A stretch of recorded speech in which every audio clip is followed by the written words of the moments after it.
नमस्कार। आज हम आए हुए हैं भोपाल के कोकता में स्थित महामृत्युंजय गौ सेवा सदन में। यहाँ हमने मुलाकात की यहाँ के केयरटेकर श्री ब्रजेश व्यास जी से, जिन्होंने सन 2002 में इस गौशाला की स्थापना की। दर्शकों, आपको बताना चाहेंगे, श्री व्यास जी गौशाला स्थापना से पहले एक सफल बिल्डर थे और समाज में एक बेहद सफल और अग्रणी व्यक्ति की भूमिका निभा रहे थे। इसे आप गौ माता के प्रति उनका अगाध प्रेम और सेवा भाव ही समझें कि उन्होंने सेवा का यह मार्ग चुना।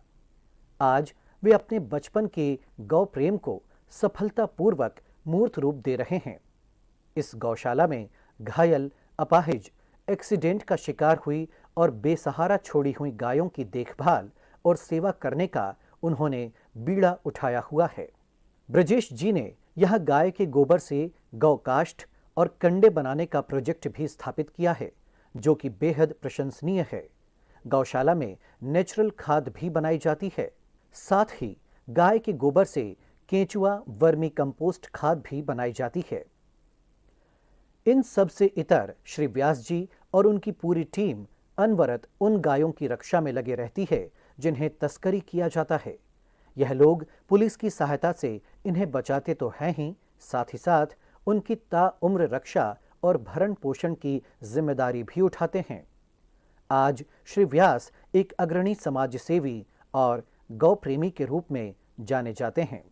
तो चलिए आज हम भ्रमण करते हैं श्री महामृत्युंजय गौ सेवा सदन का। नमस्कार दर्शकों, स्वागत है आपका कार्यक्रम पेट केयर के आज के अंक में। जी हाँ, हम रहते हैं भारत देश में। भारत देश की संस्कृति, हम हर तीज, हर त्योहार पर गौ माता ढूंढते हैं। हर पूजा पाठ में घी की ज़रूरत होती है, दूध की ज़रूरत होती है। हम पूजा से पहले, पूजा के बाद गौ ग्रास निकालते हैं। उसके बाद ढूंढा जाता है गऊ को। लेकिन ये गाय कहाँ है? जी हाँ, जिसको हम माता कहते थे, बरसों बरस से उसकी पूजा करते आए थे, आज उस गौ माता की क्या दशा है, यही देखने के लिए आज हम चलते हैं कोकता भोपाल में, जहां पर हम आए हुए हैं महामृत्युंजय सेवा सदन। तो चलिए देखते हैं यहां पर कैसे गौवंश की सेवा की जा रही है।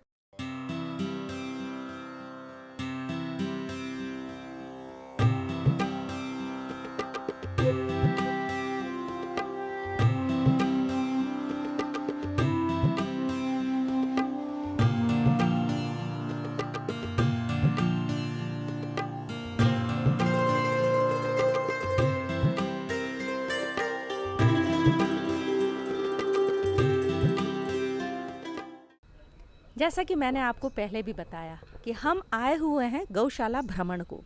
आज का हमारा सब्जेक्ट भी यही है, भाई वो गाय जिसको हम सबसे ज़्यादा पूजनीय मानते हैं। जी हाँ, थाली में तो सबसे पहले हमें दूध, दही, छाछ, पनीर, घी, मठा सबकी ज़रूरत पड़ती है। शादी हो या ब्याह, कोई पूजा पाठ हो, सबसे पहले तो हमें वही चीज़ चाहिए पड़ती है। लेकिन क्या हमने उस गौ माता की रख रखाव में कुछ कमती रखी? तब जाके हमें गौशाला का निर्माण करना पड़ा। क्यों हुआ ये गौशाला का निर्माण? चलिए, हमने घूमा है, इससे पहले भी मैंने आपको बताया है कि किस प्रकार से आज हम आए हुए हैं कोकता ट्रांसपोर्ट नगर भोपाल में। तो हम मिलते हैं हमारे वेटनरी डॉक्टर, जो कि हैं डॉक्टर प्रवेश भारद्वाज। इनका स्वागत कर लिया जाए। तो नमस्कार सर, आपका बहुत बहुत स्वागत है। साथ ही साथ यहाँ के केयरटेकर श्री ब्रजेश व्यास जी, आपका भी बहुत बहुत स्वागत है। तो सबसे पहले मैं डॉक्टर साहब से ये जानना चाहूँगी कि डॉक्टर साहब, जब हम भारतवंशी हैं, संस्कृति हमारी गौ सेवा है, क्यों हमारी संस्कृति में वो दिन देखना पड़ा जब हम गौ माता के लिए गौ सेवा सदन या फिर गौशाला खोलना हमें पड़ा? तो इसके विषय में अगर आप हमारे दर्शकों को बताएं। मैम, इसके मुख्य तौर पे अगर देखा जाए तो दो ही कारण हैं। एक तो संसाधनों की कमी, जो पशुपालन के लिए आवश्यक संसाधन थे, निरंतर कृषि भूमि की घटती हुई स्थिति, साथ में जो चरनोई भूमि पहले हुआ करती थी, वो चरनोई भूमि अब लगभग समाप्त होती जा रही है। तो ऐसी स्थिति में जो अनुत्पादक पशु हैं, उन पशुओं को पशुपालक पालने में पशुपालकों को दिक्कत होने लगी। दूसरी बात, पहले कृषि कार्य में जो नर पशु हुआ करते थे गौवंश के, उनका उपयोग होता था। लेकिन अभी चूँकि वैज्ञानिक उपकरण आ गए, तो उस स्थिति में ट्रैक्टर ट्रॉली से खेत जोत जाते हैं। तो पहले बैलों से ही खेत जोताई होती थी, तो लोग उन कार्य के कारण उपयोगिता मानते हुए भी पशुओं को रखते थे। धार्मिक आस्थाएं तो अपनी जगह हैं ही हैं, लेकिन इसके साथ साथ चूँकि उनकी उपयोगिता भी अधिक थी, इसलिए उस समय बहुत आराम से लोग अनुत्पादक पशुओं को भी पाल लेते थे। लेकिन अब वो सारी परिस्थितियाँ बदलती जा रही हैं धीरे धीरे, इसलिए जो बाहर पशु आने लग गए, तो गौवंश की उस दुर्दशा को देखते हुए कि बाहर पशु गौवंश न रहे, इसलिए फिर गौशालाओं की प्रासंगिकता मतलब अभी के सराकोर हो गई। अब स्थिति ये आती है कि अब गौशालाओं में चूँकि बाहर पशु न घूमें, तो वो गौशालाओं में रख के उनके सेवा और उनका भरण पोषण हो सके, इसलिए गौशाला की प्रासंगिकता। हम बहुत ही ज़्यादा अपने आप को, हम कहें कि हम भाग्यशाली हैं कि ऐसी जगह पर आए हुए हैं जहां पर गौशाला पालन किया जाता है, उनकी सेवा की जाती है। तो क्यों ना यहाँ के केयर टेकर साहब से भी मिल लिया जाए। तो व्यास जी, आपका बहुत बहुत स्वागत है। आप ये बताइए कि आपके मन में ये जो सेवा का भाव है, ये प्रेम कब से जागृत हुआ? क्या बचपन से ही ये प्रेम था, घर में किसी को इससे प्रेम था, और किस समय आपको ये लगा कि नहीं, अब तो मुझे इस गौशाला का निर्माण करना ही है? मैडम, मैं बचपन से ही मेरे को गौ सेवा में रुचि थी। मेरे घर में बचपन से ही गाय हैं। अच्छा, मेरी माताजी बचपन से गाय पाला करती थी और काफ़ी उसमें हम लोग गाय के ही बीच में रहते थे। तो मैंने 2002 में कुंभ का मेला लगा था। उस समय मेरे को थोड़ा सा मेरे फादर ने बताया, और गुरुजी जो है छोला मंदिर गुरुजी, उनने बताया कि अपन गौशाला डालें। गौशाला ऑलरेडी छोला मंदिर की एक चल रही थी, उसको मैं देख रेख करता था जी। तो उसके माध्यम से हमने फिर इस गौशाला को 2002 में मैंने ये ली थी, और 2002 से अभी तक इसमें जो निरंतर तरीके से चला रहा हूँ मैं जी। और मैं बिल्डर्स का व्यापार करता था, ठेकेदारी का। उससे मैं संतुष्ट नहीं था जिससे मैं संतुष्ट हूँ जी। बहुत मतलब कि मन को जो है ना, मन का धन सबसे बड़ा होता है। एक व्यक्ति अगर अपने मन का कार्य करे तो अपने जीवन में मुझे लगता है वो सफल कहीं ना कहीं होता ही है। बिल्कुल जी। डॉक्टर साहब, जो हमारी डेयरी फार्म है वो किस प्रकार से मदद कर सकते हैं गौशाला को? डेयरी फार्म्स में जब तक ये गौशाला में अपन उत्पादक पशुओं की संख्या जब बढ़ा देंगे, तब फिर डेयरी फार्म्स की मदद की बात आ पाएगी।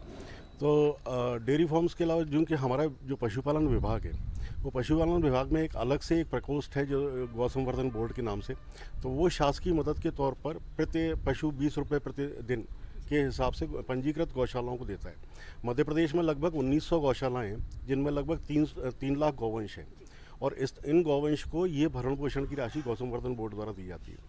जहाँ तक पशुपालन विभाग का सीधा सवाल है, तो इन सभी गौशालाओं में जब भी कोई पशु बीमार होता है तो उसकी चिकित्सा सुविधा, उसको समय समय पर टीकाकरण, बीमारियों से बचाव के लिए टीकाकरण की सुविधा, ये सब पशुपालन विभाग द्वारा उपलब्ध कराई जाती है। बहुत ही अच्छी बात है ये। व्यास जी, आप ये बताइए कि आप गौ पालन तो करते ही हैं, साथ ही साथ कंडे बनाने का, गौ कास्ट बनाने के आपने प्रोजेक्ट बना रखे हैं, साथ ही साथ वर्मी कंपोस्ट। तो ये बनाने का उद्देश्य क्या था? क्या आप लोगों को बताना चाहते हैं? कैसे शिक्षा देना चाहते हैं आप? इसमें मैं बताना चाहता हूँ मैडम कि गौशाला में इन सब चीज़ों प्रोजेक्ट डालने से और 4 परिवार जुड़कर गौ भक्ति में भी आते हैं, और उनको 4 परिवार को पालन पोषण भी मिलता है। जी जी जी। और उनको वर्क भी मिलता है जी। तो इससे 4 परिवार भी बढ़ते हैं, उनको रोजगार भी मिलता है इसमें। तो इसलिए हमको धीरे धीरे शासन से भी सहयोग मिला, और गौ सेवा बोर्ड ने भी हमको इसको बताया कि इससे अगर इस टाइप से करें अपन तो बहुत सारी चीज़ें, और परिवार भी जुड़ते जा रहे हैं, और इससे हमको बहुत अच्छा एक अतिरिक्त आय का साधन जुड़ता है। मुझे लगता है कि वो जो अतिरिक्त आय है वो आपके गौ संवर्धन में बहुत ज़्यादा मददगार सिद्ध होगी। हाँ, आय भी उसमें होता है, आय भी होती है, क्योंकि गौकास्ट से काफ़ी फायदे होते हैं। जी जी। गौकास्ट से सबसे पहले तो एक प्रदूषण का माध्यम रुकता है कि प्रदूषण कम होता है। हाँ जी। क्योंकि अपन गौकास्ट जब शमशान घाट पे बेचते हैं तो जो लकड़ी यूज़ करते हैं उससे किस प्रकार की लकड़ी है, कौन सी लकड़ी है, उससे प्रदूषण बढ़ता है। दूसरा, जंगल बचता है। गाय से गौकास्ट से अपना जंगल बचता है। जंगल आजकल हम लोगों को मिल ही नहीं रहा है, बिल्कुल हरा चारा मिल ही नहीं रहा है गाय के लिए। तो इसलिए हम लोगों ने गौकास्ट का एक उद्योग किया है। डॉक्टर साहब, ये बताइए कि जो गौशाला है यहाँ पर जो साफ सफाई है वो कितनी महत्वपूर्ण है, क्योंकि बीमारियां कहीं ना कहीं उसी तरीके से आती हैं। देखिए प्रभु जी, साफ़ सफाई तो बहुत महत्वपूर्ण है ही, क्योंकि साफ़ सफाई से बहुत सारे रोगों का आना से बचाव किया जा सकता है। साफ़ सफाई अगर अच्छे से रखेंगे तो सबसे पहले मच्छर मक्खी वगैरह ये नहीं होंगे, टिक्स वगैरह नहीं पड़ेंगे, माइट्स वगैरह नहीं पड़ेंगे। और टिक्स माइट्स के थ्रू ट्रांसमिट होने वाली जो बीमारियां हैं जो उनके कारण भी पशुओं में आती हैं, वो कई ब्लड प्रोटोजोन डिसीज़ होती हैं, वो उन बीमारियों से बचा जा सकता है।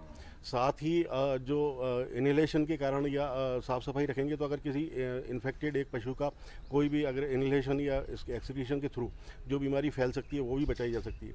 तो इस तरह से साफ़ सफाई अगर रखी जाए तो बहुत सारी बीमारियों से बचाव किया जा सकता है। तो ये तो है एक्सपर्ट की राय, क्योंकि डॉक्टर साहब ने तो बताया कि किस प्रकार से साफ सफाई रखनी चाहिए, लेकिन जो केयर टेकर है उनसे भी तो पूछें कि आप किस प्रकार से यहाँ पर साफ सफाई का, क्योंकि हम लगातार देख ही रहे हैं कि आपके जो साथीगण हैं वो लगातार सफाई कर रहे हैं, तो किस प्रकार से की जाती है? साफ सफाई का कारण ये है कि हमारा सबसे बड़ा बेनिफिट ये है कि आज से अभी 4-5 महीने पहले पूरे मध्य प्रदेश में लंपी की बीमारी फैली थी। हाँ जी। चूँकि हमारे साफ सफाई के कारण और हमारी देखरेख के कारण हमारे यहाँ लंपी की बीमारी नहीं आई है। अरे वाह। हाँ, जी। इससे हम वंचित रहे हैं और हमारे कोई भी किसी भी गौधन को इस चीज़ का नुकसान नहीं झेलना पड़ा। जी, साफ सफाई की प्रक्रिया सुबह कितनी बजे से शुरू हो जाती है, क्या करना पड़ता है? सुबह 7:30 बजे से हमारे यहाँ चालू हो जाता है, 7 बजे से, है ना। जो गाय है दिन भर में, क्योंकि बड़ी मात्रा में गाय है, कोई बीमार भी होती है तो डॉक्टर आते हैं, चेक करते हैं, उसका इलाज करते हैं और फिर उसको उठा के अगर कहीं कमज़ोर है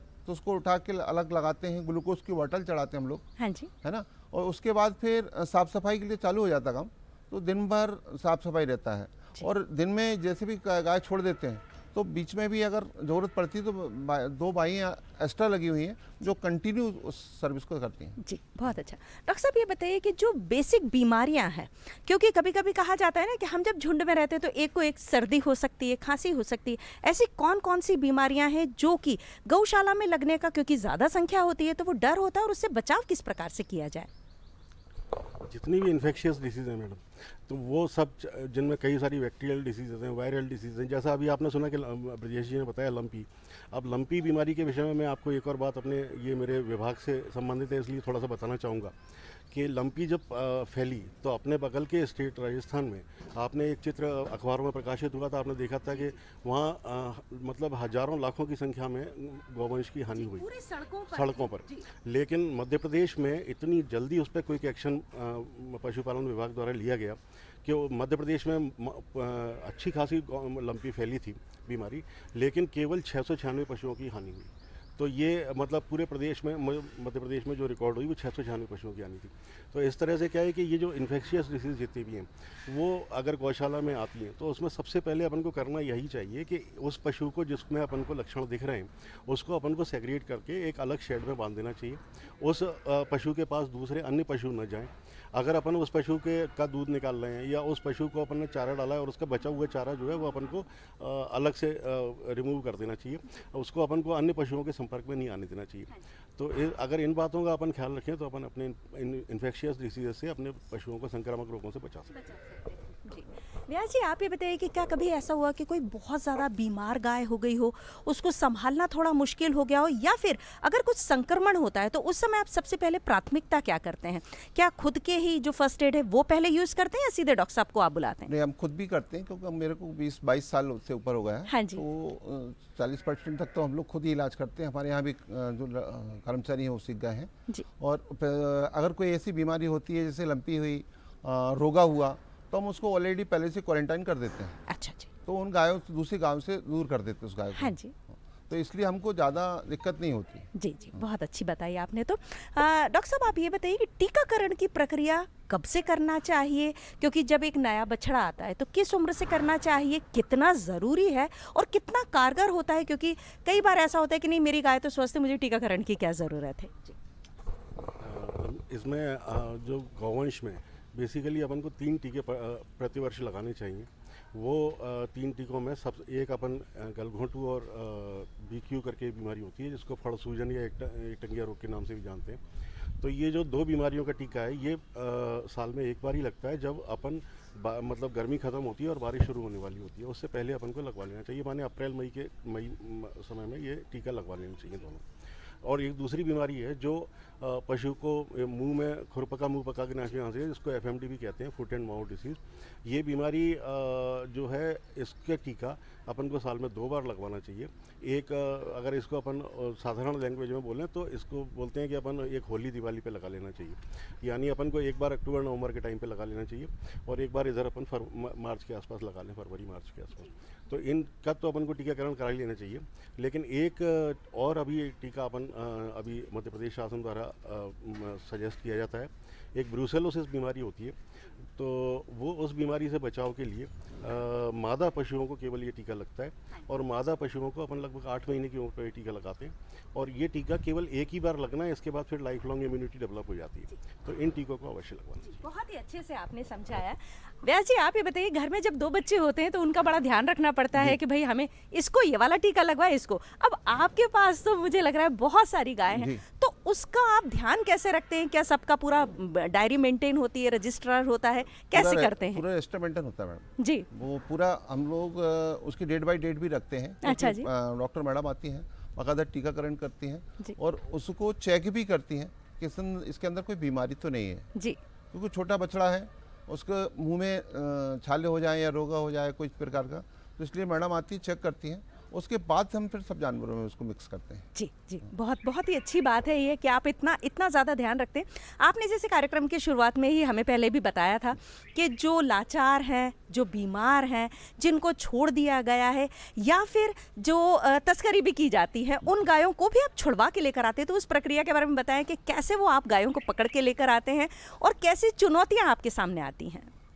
मैडम उसमें बहुत चुनौतियाँ मेरे सामने आती हैं। मैं बहुत टाइम से मेरे पास एक एक गाड़ी में करीब करीब 58 जानवर तक रहता है। ओहो। हाँ, तो जी, उसमें पुलिस की सहायता रहती है हमारे साथ जी। और हमारे को जो नाके रहते हैं वहाँ से कांटेक्ट रहता है जी। अगर नाके से गाड़ी निकली है तो हमारे पास संपर्क हो जाएगा, उसमें हम गाड़ी पकड़ते हैं, गाड़ी पकड़ पुलिस के सहयोग के द्वारा जी। हम यहाँ पर लाके उनको सुरक्षित रखते हैं। जी। और मेरे पास आज से 5 साल पहले भी गाड़ी पकड़ी थी, वो भी पशु आज भी मेरे पास गौधन है। वाह, क्या बात है जी। डॉक्टर साहब, जो गौशालाएं हैं, इनको आर्थिक संबल प्रदान करने के लिए क्या किया जाना चाहिए? जो एक आम आदमी है वो कैसे मदद कर सकता है? गौशालाओं को आत्मनिर्भर बनाने के लिए अभी बेसिकली ये है कि अभी हमने कोरोना के समय से ये देखा है कि लोगों का वापस पुरानी चीज़ों की तरफ रुक गया है और हकीकत भी यही है कि अपन अपनी पुरानी चीज़ों को, अपनी पुरानी संस्कृति में आधारित जो चीज़ें बताई गई थी, अगर उन्हें ध्यान रखें तो काफ़ी सारी परेशानियां अपने आप कम हो जाने वाली हैं। तो और गौ माता से तो जो भी उत्पाद प्राप्त होते हैं वह सब उपयोगी हैं। तो अगर ये अभी आप कई गौशालाओं में आप देखेंगे, यहाँ शायद अभी नहीं है, लेकिन कई गौशालाओं ने अभी गौमूत्र से गोनाइल वगैरह बनाना शुरू किया है, जो मतलब ये साफ़ सफाई के काम में आ रहा है कि गौमूत्र से कीटनाशक बनाया जा रहा है। तो अगर अपन गोनाइल की बात करें तो थोड़ा सा बस यही है कि शासन अगर थोड़ा सा ये हो जाएगा जब भी कि शासकीय खरीदी में इनको गोनाइल वगैरह को शासकीय ऑफिसेज में सफाई वगैरह के लिए इस्तेमाल शुरू हो जाए तो ये इनकी खपत बढ़ती जाएगी, तो अन्य गौशालाएं भी ये सब बनाना शुरू कर देंगी। साथ ही अपन देखें तो आप जो अभी बात कर रही थी कि पूजा के समय में ये सारी चीज़ें जो लगती हैं, अगर आप देखें तो पूजा के समय में जब अपन हवन करते हैं तो उसमें कंडा लगता है। अभी आप केवल कई गौशालाओं ने कंडे बना के एक कंडा 20 रुपए के हिसाब से 5 कंडे का एक वो बना के आज कई मार्केट में आपका दुकानों पे आपको मिलता है, जिसमें ये है कि ये गौ के गाय का कंडा है, तो लोग उसे बड़े अच्छे से खरीदते हैं। अगर देशी गाय का घी आप देखें तो आज की डेट में गाय के गोबर जो दूध का घी बन रहा है वो 2800 रुपये किलो तक, 3000 रुपये किलो तक बिक रहा है। तो इन सारी चीज़ों को और इन सारे उत्पादों को यदि शुरू कर दिया जाए, अभी एक और चीज़ आई है कि गोबर के से ये पेंट भी बनाया जा रहा है। अच्छा। और वो पेंट की खासियत ये है कि वो टेम्परेचर को 2 से 3 डिग्री तक मेंटेन करता है। तो पहले भी जब गोबर से लिपे घर हुआ करते थे, उन घरों में लोगों को गर्मी नहीं लगती थी, और अब ये जो ईंट पत्थर के घर हैं इनमें गर्मी बहुत रहती है। तो यदि इस पर वो केवल जो गोबर वाला इमल्शन आ रहा है उसका जब अगर केवल पुताई करना शुरू कर दी जाए तो उसके कारण टेम्परेचर कम हो सकता है। तो यदि ये सारी चीज़ों का मार्केटिंग शुरू हो जाए और ये सारी चीज़ें अपने गौशालाओं में होने लग जाएँ तो अपने आप गौशाला काफ़ी हद तक आत्मनिर्भर हो जाएगी। ये जो हम आम नागरिक हैं, थोड़ा सा प्रयास हमें भी करना है, हमें भी थोड़ा आगे लाना है, क्योंकि हमें भी तो अपना देश बचाना है, हमें अपनी गौ माता बचाना है। तो व्यास जी, आप ये बताइए कि आपके पास जब इतनी सारी 700-800 गाय हैं, जी। आप किस प्रकार से मैनेज करते हैं? क्या बाहर से भी आपको मदद मिलती है? किस प्रकार से आपका जो चलता है खर्चा? बिल्कुल, बाहर से भी हमको, पब्लिक से भी मदद मिलती है। हाँ जी। लोग बर्थडे पार्टी या इसमें भी हरी गाय खिलाने घास पे आते हैं जी। और बाहर से लोगों को सीजन में भूसे की भी थोड़ी मदद मिलती है, सरकार से भी मदद रहती है। और मैं तो ये कहूँगा कि पब्लिक के लिए और जनता के लिए, अगर गाय, बीच में पहले मैंने प्लान किया था इस चीज़ का, लेकिन उसमें बहुत ज़्यादा सक्सेस नहीं हो पाया। गाय अगर एक आदमी गोद ले ले, जी। ना पाले घर पे, ठीक है। क्योंकि घर पे कॉलोनी पालने की जरूरत परमिशन नहीं होती। हाँ जी। अगर वो एक गाय गोद लेता है, पालन पोषण हम कर रहे हैं, यहाँ आके देख रेख करेगा, तो उस गाय को पालन पोषण सारी व्यवस्थाएं हमारी रहेंगी। वो सिर्फ गोद ले उसको मेंटेन करने के लिए, तो उसमें बहुत सारी गाय अपनी रोड पे नहीं रहेंगी, गौशाला में रहेंगी, लेकिन पालन पोषण और नज़र जो रहेगी, पब्लिक की नज़र रहेगी, उसमें और अच्छे तरीके से हम पालन पोषण कर सकते हैं। जी, बहुत बहुत ही अच्छी बात है। डॉक्टर साहब, अब जब कि गर्मी लगातार बढ़ रही है, डिग्री बढ़ रही है, हम मनुष्य हैं, हमें गर्मी लगती है, तो वो तो जीव हैं, तो ऐसे में उनको गर्मी से किस प्रकार से बचाए? कौन कौन से उपाय करना चाहिए जिससे कि ये गौशाला है उसमें थोड़ा सा टेम्परेचर कम रहे? वैसे तो मैम ये प्रकृति की देन है कि अपनी जो देशी गौशाला है वो बहुत हद तक उसमें इम्यूनिटी पावर बहुत अच्छी है, लेकिन फिर भी जो अपनी गाय हैं, जैसा अभी ब्रजेश ने बताया कि अभी 11 बजे के बाद सारी गायों को अंदर कर देंगे, तो ये आमतौर पे दिन में अपन को गायों को या तो पेड़ों की छाया जहाँ अच्छी हो वहाँ रखना चाहिए, या फिर अपन को शेड के अंदर, और शेड के अंदर भी अगर अपन व्यवस्था कर सकते हैं तो शेड की जो टीन है, जो टीन शेड अगर बाई चांस है, तो टीन शेड के ऊपर अपन को कुछ घास वगैरह डाल के या पतरे लगा के उसको अपन को ठंडा रखने का प्रयास करना चाहिए। साथ ही अपन को उसमें पंखे वगैरह की व्यवस्था और या कूलर की व्यवस्था कर सकें तो वो दिन में अपन को कर देनी चाहिए। रात में अपन अगर खुले शेड में रखते हैं तो खुले शेड के बगल से अपन जो बोरियां आती हैं उन बोरियों को पानी से भिगा के रख सकते हैं, तो जिससे उनको अंदर जो हवा जाएगी वो उससे छन के जाएगी, तो ठंडी होगी हवा जाएगी। तो इस तरह की जो अपन कुछ व्यवस्थाएं ये जो कर दें। साथ ही इस समय गायों को पर्याप्त पीने का पानी उपलब्ध होना चाहिए, क्योंकि अगर सबसे ज़्यादा गर्मी तभी परेशान करती है जब शरीर में पानी की कमी होती है। तो ऐसी स्थिति में अपन को पानी की पर्याप्त पीने की व्यवस्था हो। गाय को अगर अपन जनरली दिन में 2 या 3 बार पानी पिला रहे हैं तो गर्मियों में अपन उसके सामने पानी के पास उसको 4 से 5 बार उसको जाने की रहनी चाहिए, या वो जहाँ पे है वहीं पे पानी की कुछ व्यवस्था करके रखनी चाहिए। तो ये इस तरह की व्यवस्थाएं यदि करके रखें तो अपन अपनी गायों को गर्मी से बचाया जा सकता है। तो भाई ये तो हुई एक्सपर्ट की राय, लेकिन जिनके पास गाय है वो क्या करते हैं? क्या कभी आपको कूलर लगाना पड़ता है? क्या क्या व्यवस्थाएं करते हैं आप? जी, मेरे साइडों में पंखे लगे हुए हैं जी। और हरी नेट लगा देते हैं हम, ठीक है। जिससे हरी नेट से गर्मी का थोड़ा सा पावर कम हो जाता है। और नाइट में हम ओपन रखते हैं, ठीक, शेड भी खुले रहते हैं, और बाहर के इलाकों में पूरे ग्राउंड में गाय घूमती रहती है। अगर ज़्यादा रात में कोई दिक्कत होती है तो अंदर जाती है, नहीं तो खुले में बाकायदा हवा में गाय बाहर बैठती है जी, हमारे। बहुत ही अच्छा। डॉक्टर साहब, सबसे ज़्यादा समस्या आती है हम क्या खिलाएं? क्योंकि कई बार ऐसा होता है, कभी कैल्शियम कम, कभी आयरन कम, कभी ऐसा होता है आजकल बाजार में भी बार देखने को मिले जो कि आयरन के वो कैल्शियम के हैं जो चाटती हैं गाय। तो किस प्रकार से खान पान की व्यवस्था करनी चाहिए? मैम जनरली इसमें जो अपन सूखा चारा देते हैं और उसके साथ साथ जैसा अभी आपने स्टोर में आपके देखा तो वहाँ सुदाना भी है, तो ये दाना और भूसा तो अपन दे ही रहे हैं, लेकिन मिनरल और विटामिन्स की कमी पूरी हो सके इसके लिए यदि अपन मिनरल मिक्सचर थोड़ा सा दे सकें, साथ में आजकल कैल्शियम बार आते हैं, आयरन बार आते हैं जो मिनरल बार करके आते हैं, तो वो अगर अपन 1-2 ईंटें रख देते हैं तो अगर उनको पशु चाटते रहता है तो इनकी आवश्यकता, क्योंकि सबसे ज़्यादा क्या होता है जब डिहाइड्रेशन बॉडी में होता है तो पानी और जो ट्रेस मिनरल्स और विटामिन्स हैं इनकी कमी होती है। तो अगर मिनरल मिक्सचर वगैरह अपन दे देते हैं और साथ में थोड़ा सा विटामिन दे देते हैं तो इन सब चीज़ों की कमी नहीं होती। ख़ास तौर पे जो ताज़ा जने हुए पशु हैं जिनकी जो काविंग हुई है, बच्चा हुआ है, तो ऐसे पशुओं को अपन को आवश्यक तौर पे कैल्शियम और विटामिन और मिनरल मिक्सचर अवश्य देना चाहिए। चलते चलते हम व्यास जी आपसे जानना चाहेंगे कि आप जो हमारी जनता है, जो हमारे दर्शक हैं, उनसे क्या अपील करना चाहते हैं? मैं यही अपील करना चाहूँगा कि गाय सबकी है। एक गाय अगर एक व्यक्ति गोद लेता है या एक परिवार एक गाय गोद लेता है तो गाय का पालन पोषण जो रहेगा, देख रेख रहेगी, गौशाला में रहेगी। अगर वो उससे रहेगा तो गाय रोड पे मिलेगी नहीं, और सबको पास गाय के लिए भावना अंदर से जो पुराने परिस्थिति में थी, पुराने उसमें थे, तो उसी तरीके से गाय की भावनाएं सबके अंदर रहेंगी और उसमें आने वाली पीढ़ी भी जो है वो गाय से अटैचमेंट रहेगी, गाय को बारे में समझ सकती है। बिल्कुल। आज हम यहाँ पर आए और डॉक्टर साहब आपने और व्यास जी आपने बहुत ही अच्छी तरीके से हमें समझाया, आपका बहुत बहुत धन्यवाद। नमस्कार। जी हाँ दर्शकों, जैसा कि हमने समझा, हमारे डॉक्टर साहब ने भी हमें बताया कि जी हाँ, एक अगर गाय को हम गोद ले लें, घर रखने की ज़रूरत नहीं है, आप उसकी सेवा धन राशि गौशाला में पहुंचा दें। भगवान की पूजा करने से भगवान खुश होते हैं, लेकिन जो भगवान के जो जीव हैं उनकी सेवा करना भी तो हम मनुष्य का काम है। किस प्रकार से हम सेवा कर सकते हैं भगवान की सच्चे मन से? एक गाय को गोद लेकर, और अगर मंदिर ना जा पाए, एक लोटा पानी ना चढ़ा पाए, तो अपने घर के आंगन में एक पौधा लगाकर उस पर ही जल चढ़ा दिया जाए तो सारी सेवा पूरी हो सकती है। आज हम घूमे गौशाला, अगले अंक में फिर ऐसे ही कहीं और आपको ले चलेंगे और गौ माता की सेवा करेंगे या फिर किसी और पशु पक्षी के विषय में बताएंगे। अगले शनिवार, यानी कि हर शनिवार तो आते हैं 6 बजे से 6:30 बजे तक, हम आपके सामने फिर से उपस्थित होंगे और एक नए कलेवर के साथ में। तब तक के लिए पूर्वा राय को आज्ञा दीजिए। नमस्कार।